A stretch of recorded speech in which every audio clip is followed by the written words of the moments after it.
everyone, I hope you're all doing okay. I am up at our mammal house where we're talking about some of the residents that aren't mammals up here. We have actually some really exciting news about our Hermann's tortoises. So we've got 3 Hermann's tortoises that we look after. You may know that 2 were David and Anita's and 1 was Richard's. But the exciting news is they've got a brand new home that is just behind me. So I thought I'd share with you just where they've moved into. I've just realised as well, you can see my reflection in this glass. Right, let's go in and see how they're doing. All right, here we are. So these names, we've got Bitsy over there, and then we have Itsy, who's the slightly larger of these 2, which were Dave and Anita's tortoises.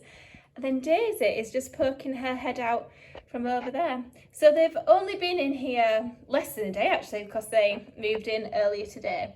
And they seem to be getting on really well. I'm really pleased they've figured out where this basking area is, and that's really important for tortoises to get all the UV. And this is going to be their warm spot as well, where they're going to be heating up. I can see that they've been munching on that salad there, so it's a good sign they're settling in, that they've been eating and things. But me and Georgie, we put this enclosure together and we're mostly happy with it.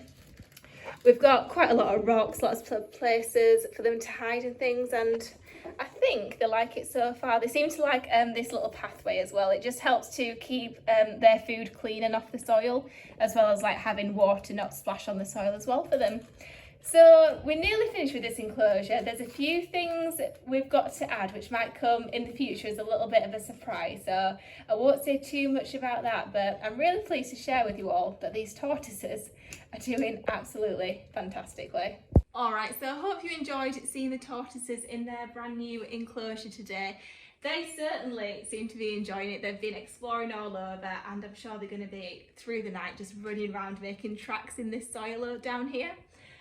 So we are going to be keeping an eye on them, making sure they're settled down, but I don't think we're going to have any problems. So we're just going to make sure they're all going to get along, because we did house Daisy separately. When we first got Daisy, we just housed her apart because she has been living on her own. So we've introduced these tortoises a little bit before. They've had like little play dates, but this is the first time they're going to be permanently living together. So we're just going to watch them, make sure everything's okay, and make sure they're going to be sharing the food and everything else they should be. But they seem to be getting along really well so far. So if you wanted to see these tortoises, they are up in our mammal house, and I know they're not mammals, but this is an area of the farm that when we built it, we could have a really big space dedicated for these tortoises, because that's what we wanted them to have really, and it means they have like everything they need in terms of like all the UVs and just the amount of floor space they can have up here, because it's not something we were able to do in the reptile house with the current residents we have down there all filling up their enclosures. So I hope you enjoyed watching, and I'm sure these tortoises are going to be featuring in a lot more videos, because they're really fun. So take care, and I'll see you soon. Bye bye.